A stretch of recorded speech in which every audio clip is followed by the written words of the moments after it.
Hi guys, you're welcome back to my channel. My name is Abimbola. If you are new here, thank you so much for joining, and if you're a returning subscriber, thank you so much for coming back again. I appreciate your loyalty.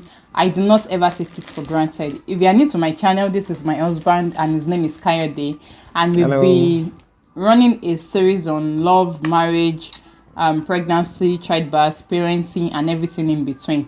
So today we are going to talk about how parenting has changed our sex life. Yeah, so let's just dive right into it. Meanwhile, guys, if you have not yet subscribed, please hit the red subscribe button and please turn on the notification bell so that you will know whenever I release a new video. And subscription is free, so just click that red button and that's all that it requires. Thank you. Babe, let's start. Okay. Do you think that parenting has affected our sexual life in any way? Without a doubt it has. How? It's not as frequent as it used to be anymore. And now is that a problem with parenting? It is how parenting has affected, you know. And now, explain now. Okay, so effectively what happened is, by the time we had a child, the first thing was, of course, you couldn't start having sex right away. You had to give it a wait. How long did we wait for? 6 weeks. Was it up to 6 weeks? On the 6th week. Okay. On the beginning of the 6th week. On the day of the 6th week. On the day of the 6th week. Because of two things. One, me, from the 5th week, I think I was already interested now. Yeah. And I was like, we should try. But you were like, no, let's wait. I think we once tried, it was painful. We tried, it was painful, yes. We tried, it was painful because my episiotomy repair had not healed completely. Yeah. So we had to stop now and wait for the 6th week. In the beginning of that 6th week, when we wanted to try, we were afraid because of pregnancy. We were not sure. Okay, so yeah, because you know, I had to chat Ruth up to ask her that, we wanted to take a risk. Now, what does she think? Does she think that? Sorry, guys, Jaden is in the background. So we were like, should we try and go all the way? So I just messaged her and asked her that, okay, we are ready. What does she think? Does she think that we should just go for contraceptive before we do anything, or we can just risk it? And so what happens is, let's give it. Because my menses had not come back. Okay, of course, the background is this. Some people think that when you are breastfeeding, you can't get pregnant. It's not true. It's not true. So we knew that. It works for some people. It's just that they have not ovulated. It's not that it's the breastfeeding. It's just their bodies. Because so. What do you know about woman body? No, wait now. So there is no hard and fast rule that says 3 months after delivery you will start. There's no hard and fast rule that says it's 4 months or it's anything. So effectively what happens is people breastfeed and think that it keeps it, but you don't know what your body is like. It's and true. When the and some people even ovulate and they don't know why they are breastfeeding. Exactly. So but bottom line, we had known that so we can't trust this breastfeeding matter. So by the time we had a go at it, we were like, is it there or it's not there? We were doing mathematics and it was a bit unsettling at first. Yes. But eventually you weren't pregnant. Yes, I wasn't pregnant. So thank God, to God be the glory. So it turned out well, but afterwards we had to start taking precautions because after my menses came back on the 4th month, by the 4th month my menses was back. So we had to start taking precautions on, okay, what do we do? Getting a contraceptive and all of those things. We had to think about it, talk about it, and make decision. So afterwards, what was it like after that time? After the first time, the 6th week, that it was kind of uncomfortable. Have you noticed any difference? You know, there was this myth that I grew up to know that once you are married and you have a baby, your vagina enlarges. Yeah, it's not as tight as it loses its elasticity, especially if you have a vaginal delivery. That it's possible for the vagina to lose its elasticity and it will not become as tight as it used to be. So did you notice any difference in sex life before and after childbirth? Was my tighter or it was loose? For me, I didn't notice anything. And I remember the midwife telling me that she was going to make sure she had tight stitches. Because of, I had an episiotomy. That is my bum bum. Let me put it like that in layman's language. I don't want to use anatomy term. Perineum, my foresheet was incised so that it will allow the baby to come out freely. So after that, they had to suture it back. So during the episode, I was not even hearing what you guys were discussing because I was in pains.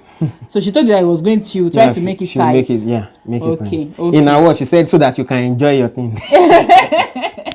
Okay, maybe that had an impact. Then I used to do these Kegel exercises. Yeah, I know you're doing. And the truth about it is, the Kegel exercises I do before I had a baby, it's completely different. Like, it feels different after. Yeah, how does it feel different? After I had a baby. After that, how does it feel different? Because it becomes more difficult for me.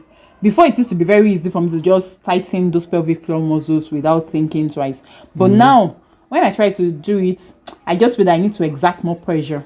Oh, really? To have a positive effect of it. Because if I try to do it, I'll feel like, presently now, I'll feel like I'm not doing anything. Like I you're don't trying to clench your fist and then this fist is not tight enough. Yeah, that is enough. exactly what it feels like. So I have to apply more pressure now.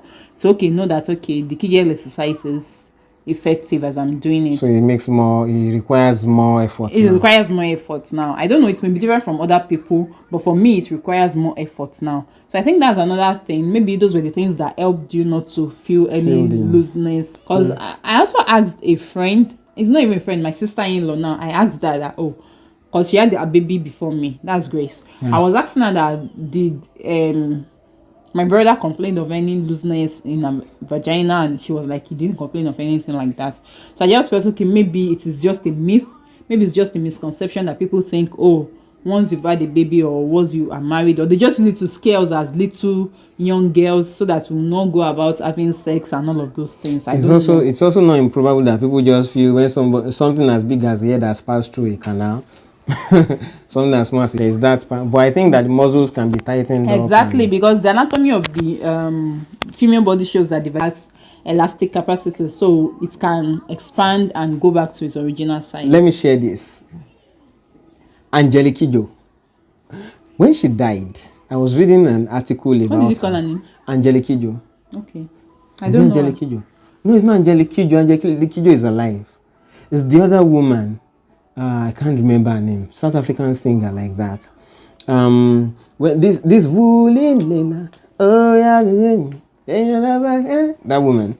Okay, so when she died, I don't know the song. Oh, no. Well, let me just pretend. But she's a popular. She died of HIV/AIDS. Yeah, some years ago. So when she died, there was this article about her that they said, oh my God, the number of men she had slept with, and every man that was interviewed said that sex with her was very different. I now read one particular article that said that the men always said that she had a way of gripping the men. I suspect that she was doing Kegel while they were, and I think that helps. So you won't even feel the looseness, so to speak, when someone is gripping you down there. It also makes the sensation more for both parties. Yeah. Okay. So and another question I want to ask you is, do you think that I am more submissive in the bedroom after I've had a baby? Like, is it different from how it used to be before we had our baby? What I would say is the difference is between when we just got married and then now. Not so much about before we, not so much about pre-baby and then after birth. I mean, pre-birth and after birth for me. So basically, I don't think so. I think since after like the second year in marriage, I'll say you opened up more, you are more receptive and all of those things. So you weren't as reserved as you used to be. But I don't think it's about the childbirth. Okay. Another way that this parenting has affected us. So we cannot be spontaneous and just today we just want to, explore in the bathroom. Meanwhile, Gideon is in the bedroom. Especially when he's not sleeping in his cot. You can't leave him on the bed. I say you want to go and do something that will take you 25-30 minutes. You cannot say that you will leave Jaden on the bed and you go away for 20 minutes. Yeah, because it's going to be mobile. Hey, we cannot even try it. Like, we cannot even try it. Even when we are there and he's physically with us, it's all over the place. We are holding his leg and stopping him from falling off the bed. Not to not talk of...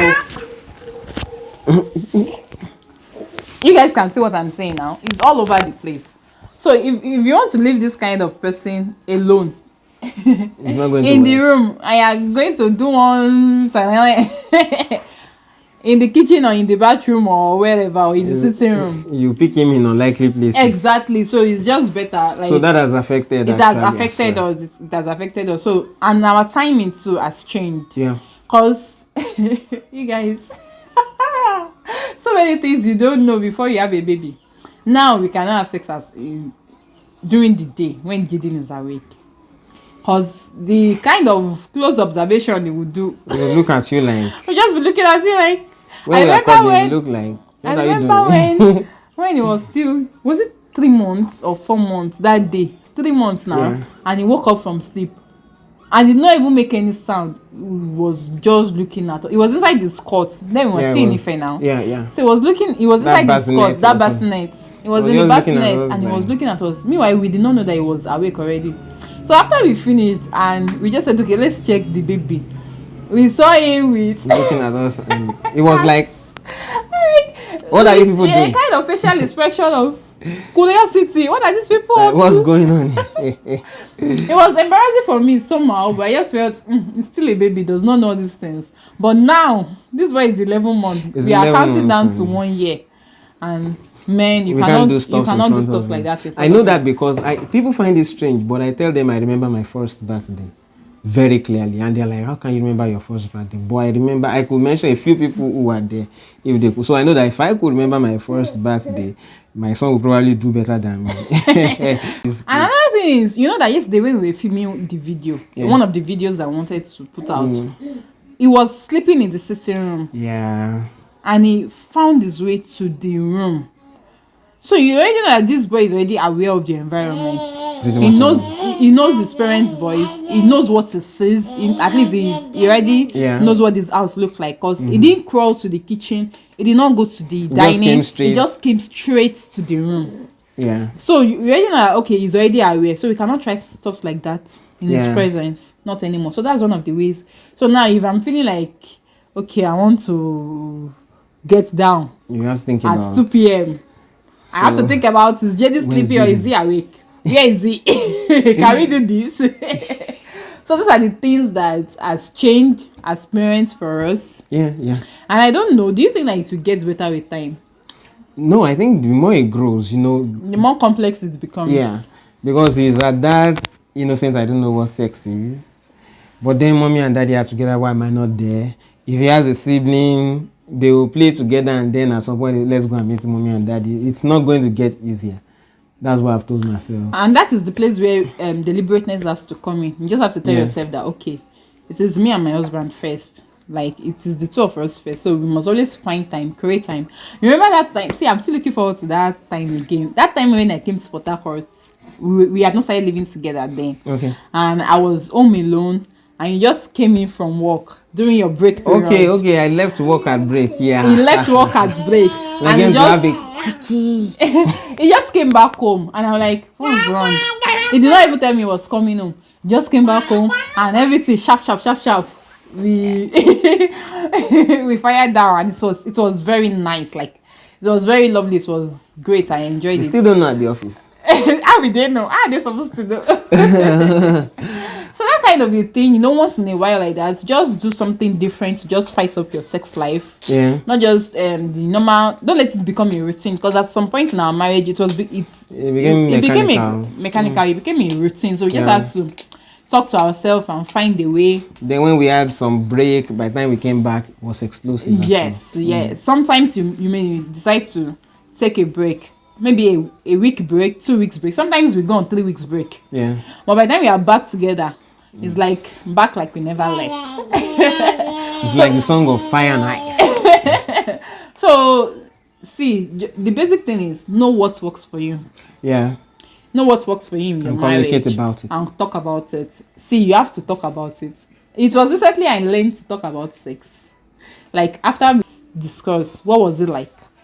Did I touch you in some places that you like? What didn't you like? What did you not like? Because, man, there are things I consider fantasy, and then they are not just it for her. For example, let me put this out there. My husband likes to speak into my ears. I don't like it. I thought it's great. It puts me off. So we have to talk about it. I have to tell him that, okay, I don't like it. There's a way it just throws me off balance and disconnects me from everything that is going on. So you have to talk about every single thing that is involved in your sexual activity. If you are the type that like to be cuddled, talk about it. I like you to touch me. I like you to cuddle me. Sometimes it may not even have to lead to sex. It may just be the holding, the cuddle. Sometimes it may be to play around the house, like okay, chase each other, while touching each other's bum bum, while playing with each other's, those kind of things. Sometimes it could just be that way. Sometimes your husband may be lying down on the bed in boxers only, and you just go and you just poke him, not in a painful way or a hair, but you just poke him and just do, Somebody is. So you just have to learn to do things that you kinky, both feel, be funky. you both feel is going to make life sweet, fun, and beautiful, interesting for you. Yeah, so that's all we have to say. It doesn't reduce your spirituality. It does not. It does not. Not in any way. God is not angry. No, you are married God now, is not so you are ashamed. supposed to do it. So don't be ashamed about it. Don't be reserved when it comes to your sexual life. You are with your husband, so be free, be open, be For this purpose, we joined you together, so you can do this type of praise and worship. It's okay. It's okay. Don't you want me to tell them? Let me minister to them.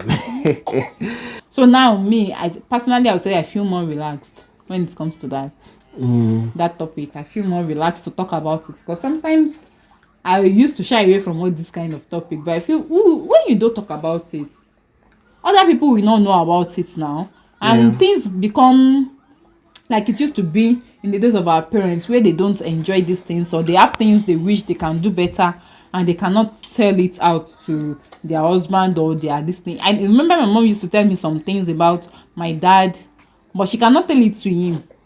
So that's not the kind of generation we want to build for ourselves. So if somebody is able to talk about it and you feel that, okay, this is not a topic you should shy away from, then it makes life get better, marriages will get better, and people's love life will get better, and you just see that there will be minimal need for separation in marriages. Because one of the major reasons why marriages are falling apart is because there is no communication as it ought to be. People just assume, oh, this is how it should be, and because of that, it's the assumptions get in the way of reality. You understand what I'm saying? So it gets in the way of reality, and before you know it, you've capitalized everything about that person. You've judged that person based on your own assumption. You don't even bother to listen to the other person's point of view or know how the other person feels. You know we were talking sometimes earlier this week, or was it Monday or Tuesday, and we talked, and the discussion led to other deep discussions. And from there we were able to understand and see different things that had been going on in our marriage that had caused me to feel, oh, I want to walk away from this marriage. Meanwhile, it was not necessary. If only we had talked about it. You understand? So it's better, people talk about communicating, and it looks like it's becoming a cliche to just say communicate. It is very, very important. You just have to talk. There's nothing you should not be able to talk about in your marriage. If you feel that the person you are getting married is not somebody that wants to hear what you have to say or listen to you, then don't get married to that person. And there's something I need to add, usually particularly for men, and then women too will benefit. There's this notion that when a woman has had a child, the body changes and it's never the same like when they hadn't had a child. Okay, because of the stretch marks. Let's put it like this. Not even the stretch mark. They feel that, oh no, someone who has not had a child is more sexier than someone who has. And then so men sometimes struggle with attraction. Even women struggle with self-confidence. I think that it's more psychological, because when you look at the number of women who have been involved in extramarital affairs after having a child, you should ask yourself, what are those men attracted to? So technically it's more of your own psychic of what you have seen over time, and then and notion, that's it. Like what I've been exposed to. Exactly, what you have thought, what they have told you, and it's more about that. But I think so one just has to, like Proverbs say, let the wife of your youth satisfy you. Let the breast. It's even the breast, it's not the breast. It's the breast. So basically, I remember saying that. Oh God. See, women, you have to be filled with the Holy Spirit. I remember sending that scripture to my husband sometimes ago, and I remember it came me very timely. I can't remember what the situation was. Yes, myself. Yeah, and your colleague at work. They were driving past too, and the guy was telling my husband how he had a this thing. Let's call it side chick. A side chick and all of that. I was even showing my husband the lady that this is the side chick narrating his sexual experience with that side chick. And we call honestly, it elective I was course. Like, he had just left the house, and I was just thinking about my husband, and I just remember that part of the scripture, and I just feel, okay, let me just send it to him as a. Everything I was just doing is just to send this to him to just feel, what's wrong with this babe now? Why is she sending me this? That was everything. I just wanted to, make him feel, I don't know the word now.